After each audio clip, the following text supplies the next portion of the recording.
नमस्कार सभी विद्यार्थियों को, स्वागत है आपका, अभिनंदन आप सभी का राजकीय महाविद्यालय सुमेरपुर के यूट्यूब चैनल पर। बच्चों, आज प्रथम वर्ष की कक्षा के सेकंड पेपर, जिसमें भारतीय संस्कृति के कुछ प्रमुख पहलुओं को छूने का प्रयास किया गया है, उन्हीं में से एक जो है भारतीय परिवार के प्रमुख कार्य, जिनमें कि 3 ऋण होते हैं हर एक व्यक्ति के ऊपर, और 5 महायज्ञ जो एक हर एक गृहस्थ को, हर एक व्यक्ति को संपन्न करने चाहिए, उनके बारे में हम बात करेंगे।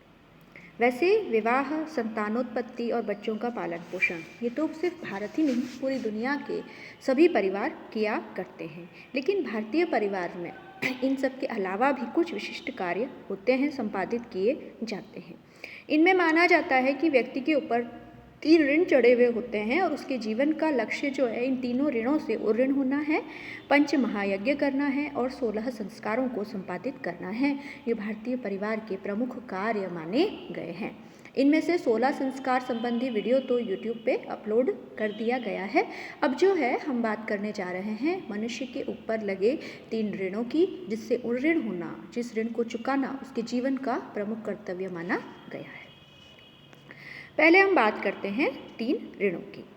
हमारे प्राचीन जो दार्शनिक, विचारक, धर्मशास्त्री, स्मृतिकार थे, उनकी मान्यता थी कि इस संसार में हर मनुष्य पर देवताओं का, ऋषियों का, माता पिता का, अतिथियों का और भी जो सारे जीव जंतु हैं, उसका कुछ न कुछ हम उससे साधन, ज्ञान और शक्ति हम उनसे प्राप्त करते हैं, और उसी साधन, ज्ञान और शक्ति के आधार पर हमारा जीवन जो है सुखी बनता है, संपन्न बनता है। हम जीवन के अलग अलग पहलुओं से परिचित होते हैं। इसलिए हर मनुष्य का नैतिक कर्तव्य है कि वो जब तक जीवित है तब तक इन ऋणों को चुकाने का प्रयास करे, इन ऋणों से उऋण होने का प्रयास करे। धर्मशास्त्रों के अनुसार हर गृहस्थ पर 3 ऋण होते हैं, 3 कर्जे उस पर होते हैं, देव ऋण, ऋषि ऋण और पितृ ऋण। आ जाते हैं हम बात पर। भारतीय पहले ऋण पर हम आ जाते हैं, देव ऋण पर। भारत के जो धर्मशास्त्रकार हैं, स्मृतिकार हैं, जो विचारक हैं, ऋषि मुनि थे, उनकी मान्यता थी कि मनुष्य को जीवन यापन के लिए जिन साधनों की ज़रूरत होती है, वे सभी साधन दैवी शक्तियों के द्वारा प्राप्त होते हैं, जैसे जल, भूमि, वायु इत्यादि। जल होगा, भूमि होगी, तभी हम खेती बाड़ी कर पाएंगे, उसी के आधार पर दूसरे सारे उद्योग धंधे विकसित हो सकते हैं। वायु जो कि हमें न सिर्फ जीवन देती है, बल्कि वायु के माध्यम से ही हमारा जीवन भी संभव होता है। तो इस प्रकार प्राचीन ऋषियों और विचारकों ने अपनी साधना और तपस्या के द्वारा जो ज्ञान अर्जित किया, जिसके सहारे हम जीवन का रहस्य समझते हैं, उनके प्रति भी ऋणी हैं।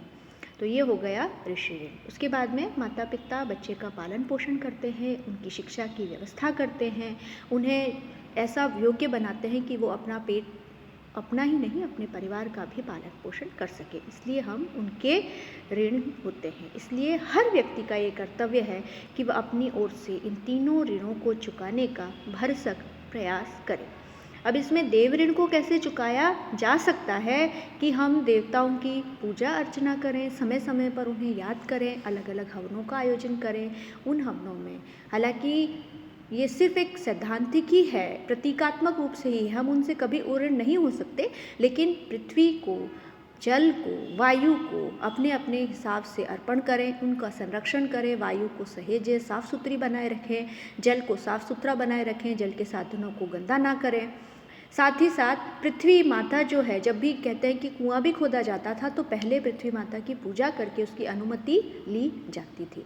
तो इनको बार बार जो है धन्यवाद ज्ञापित करना, चाहे प्रतीकात्मक रूप से ही सही, हम उस ऋण से, देवताओं के ऋण से उऋण तो कभी नहीं हो सकते, हम कर्ज नहीं चुका सकते, लेकिन हम इनको बार बार धन्यवाद ज्ञापित करके, इनके बारे में हवन करके, इनकी पूजा अर्चना करके कम से कम हम इनका महत्व तो अपने जीवन में दर्शा ही सकते हैं।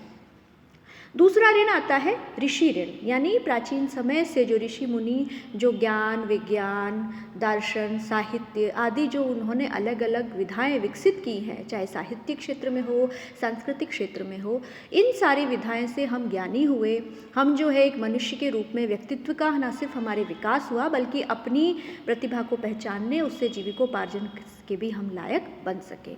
तो इस ऋण से हम कैसे ऋण हो सकते हैं? जो शिक्षा हमें प्राप्त हुई है वो शिक्षा आने वाली पीढ़ी को देख करके, यानी विद्या का दान करके हम ऋषियों के ऋण से निवृत्त हो सकते हैं। जिस तरह से ये नहीं है कि सिर्फ जो शिक्षक है वो ही अपनी विद्या का दान करेंगे।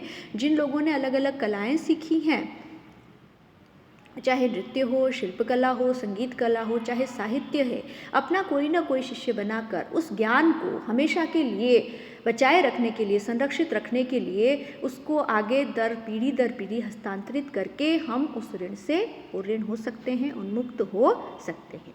इसके अलावा पितृ ऋण, हमारे माता पिता ने हमें जन्म दिया, हमें पाला पोसा, हमें अपने परिश्रम के बल पर खुद दुख उठाकर हमें इस योग्य बनाया कि हम जीविका अर्जन कर सके, रोजगार प्राप्त कर सके, समाज में एक सम्मानपूर्वक स्थान अपना बनाए रख सके।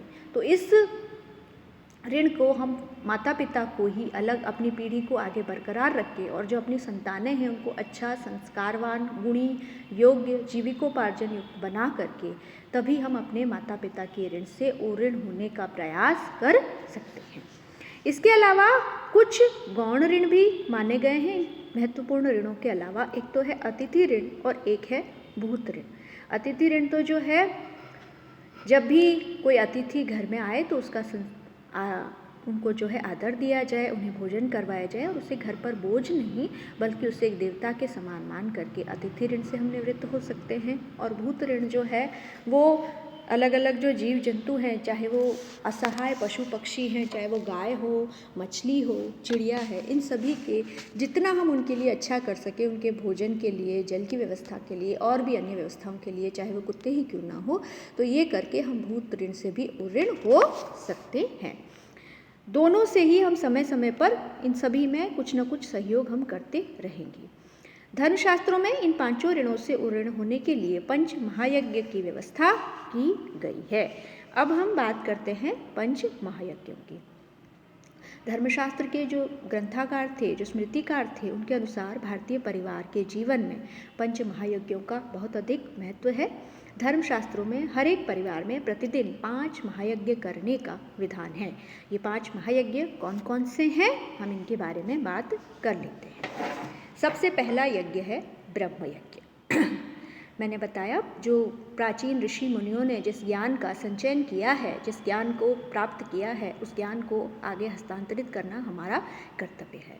इस यज्ञ के माध्यम से मनुष्य अपने प्राचीन ऋषियों के प्रति अपना आदर भावना व्यक्त करता था, इसलिए इसे ऋषि यज्ञ भी कहा जाता है। प्राचीन ऋषियों के प्रति आदर भावना प्रदर्शित करने का सबसे अच्छा तरीका है विद्या का अध्ययन करना। इसी से व्यवस्थाकारों ने ब्रह्म यज्ञ की जगह स्वाध्याय कि हम नियमित रूप से कुछ न कुछ साहित्य का, पुस्तकों का अध्ययन करें, ताकि जिन ऋषि मुनियों ने ज्ञान का संचयन किया है उसे हम संरक्षित रख सकें, उसे हम आने वाली पीढ़ी को पहुंचा सकें। तो ये तो है ब्रह्म यज्ञ। अगला यज्ञ है देव यज्ञ। इसमें जो है देवताओं के प्रति कृतज्ञता प्रकट करने के लिए इस यज्ञ का संपादन किया जाता है। प्रत्येक व्यक्ति को सुबह और शाम अग्नि, इंद्र, प्रजापति, सोम, पृथ्वी आदि देवी देवताओं के नाम से 7 स्वाहा करके अग्नि में आहुति दी जाती है। आहुति के समय घी, दूध, दही इत्यादि आहुति की सामग्री में शामिल होता है।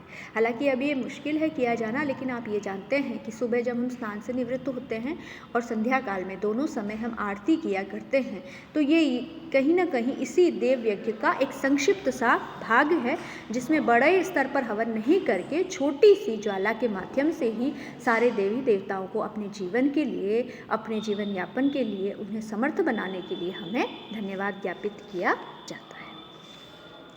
अगला यज्ञ है भूत यज्ञ। इसके अंतर्गत पृथ्वी, जल, वायु, आकाश, प्रजापति, काम, विश्वदेवी आदि को भोजन की बलि दी जाती है। अब पृथ्वी, जल, वायु ये तो भोजन ग्रहण करें या नहीं करें प्रतीकात्मक तौर पे ही है, लेकिन इसके अंतर्गत कुत्ते, चिड़िया, चींटी, गाय, मकोड़े, मछली, जो भी जीव जंतु भूख प्यास से व्याकुल है, जो अपना भोजन अपने आप स्वयं मुश्किल से नहीं जुटा सकते, उनके लिए अन्न की, भोजन की व्यवस्था करके उन्हें तुष्ट किया जाता है। यानी मनुष्य ही नहीं बल्कि ब्रह्मांड में जितने प्राणी हैं जो अपना भोजन स्वयं नहीं बना सकते, उनके लिए हम कहीं ना कहीं सहयोग करें। हमें ईश्वर ने इस लायक बनाया है, तो भूत यज्ञ के माध्यम से उसे इस तरह से हम धन्यवाद ज्ञापित कर सकते हैं। अगला यज्ञ है पितृयज्ञ। मनुष्य को अपने पूर्वजों के प्रति, पितरों के प्रति आदर भावना प्रदर्शित करनी चाहिए। इस यज्ञ में पितरों के लिए तर्पण करना, बलि, हरण और श्राद्ध का आयोजन किया जाता है। पितरों के दक्षिण दिशा में की ओर भोजन और जल आदि फेंका जाता है। आजकल ये तो साल में प्रतिवर्ष तो होता नहीं है, लेकिन जब वर्ष के एक बार अश्विन मास में जब श्राद्ध पक्ष आता है, तब हम पितरों को जो है भोजन आदि अर्पित करके उनके नाम से जो है दान पुण्य करके उनको अपने जीवन के लिए, अपने आप को हमें आजीविका कमाने लायक बनाने के लिए धन्यवाद प्रदर्शित करते हैं। अंतिम यज्ञ जो है वो है मनुष्य यज्ञ। मनुष्य मात्र के प्रति उत्तरदायित्व एवं सहायता की भावना से इस यज्ञ का जन्म हुआ है। वैसे तो इसमें अनिवार्य रूप से घर में जो भी अतिथि आते हैं उनका स्वागत सत्कार करना, उन्हें मान सम्मान देना, उन्हें भोजन आदि करवाना, ये अनिवार्यता द्वारा किया जाता है। इसमें स्वयं भोजन करने से पहले किसी अतिथि को भोजन कराया जाता है। लेकिन अगर हम किसी दीन दुखी, विकलांग, गरीब मनुष्य की सेवा करें, उन्हें अपनी तरफ से चाहे धन हो, समय हो, वस्त्र हो, भोजन हो, जिस तरह से भी हम उनकी सहायता कर सकें, वो सब इस यज्ञ में शामिल किए गए हैं। बच्चों, ये जो पांचों यज्ञ सिर्फ कर्मकांड नहीं है, बल्कि इंसान को प्राणी मात्र के प्रति अपने कर्तव्यों का बोध कराने के लिए इन पंच महायज्ञों का और 3 ऋणों का सृजन हमारे ऋषि मुनियों ने किया है। इनमें सफल जीवन के आदर्श हैं। ब्रह्म यज्ञ व्यक्ति के व्यक्तित्व का निर्माण करता है। देव यज्ञ व्यक्ति के मन और शरीर को स्वस्थ रखते हुए कल्याणकारी विचार बनाता है। भूत यज्ञ दान और त्याग की भावना को विकसित करता है, उसे सबल बनाता है। पितृयज्ञ माता पिता और गुरुजनों की सेवा का मार्ग बताता है। और मनुष्य यज्ञ प्राणी मात्र के प्रति सेवा की भावना को जन्म देता है। इस तरह से ये पांचों महायज्ञ पारिवारिक जीवन को सुखी, संतुष्ट बनाने के लिए बहुत अधिक महत्वपूर्ण साधन है। इतना कहकर ही ये वीडियो और ये लेक्चर हम यहीं समाप्त करते हैं। धन्यवाद।